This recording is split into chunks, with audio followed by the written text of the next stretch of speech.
லெவல்ல நீங்க ரெக்கனைஸ் பண்ணிட்டீங்கன்னா உங்க வாழ்க்கையை பாருங்க, சந்தோஷமா இருக்கும். ஒரு துன்பம் வந்தா கூட சிரிப்பீங்க. ஒரு பாட்டு இருக்குல்ல, துன்பம் வரும் வேலையில சிரிங்கன்னு.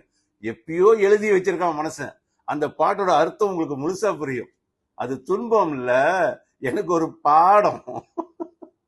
ஒருத்தன் ஏமாத்திட்டு போயிட்டான் உங்களுக்கு, நீங்க என்ன சொல்லுவீங்க? படுபாவி என்னை ஏமாத்திட்டான்னு. அந்த வார்த்தையை கொஞ்சம் மாத்தி சொல்லுங்க. படுபாவி அவன் இல்ல, நான் தான். ஏன்னா நான் ஏமாந்துட்டேன். அவன் ஏமாத்தலங்க, நான் தான் ஏமாந்துட்டேன். அப்படி நினைச்சிட்டீங்க வச்சுங்களேன், இன்னும் ஒருத்தன் பிறந்து வரமாட்டான் உங்களை ஏமாத்த. ஏன்னா உணர்ந்துட்டீங்க. விரல் வெளியே கடிச்சுன்னா இன்னொருத்தன் வருவாங்க, விரல உள்ள கடிச்சுன்னா அதோட வரமாட்டாங்க. ஸோ யாருக்கு ஞானம் தேவை? திருடனுக்கா உங்களுக்கா? உங்களுக்கு தானே ஞானம் தேவை.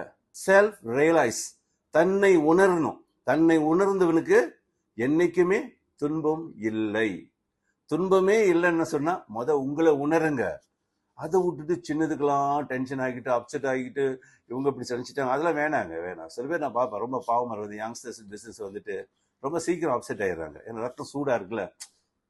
Come down, relax. ஒவ்வொரு விஷயம் நம்ம ஆர்கனைசேஷன்லயோ டீம்லயோ நடக்குதுன்னா அதுக்கு ஒரு காரணங்கள் இருக்கு.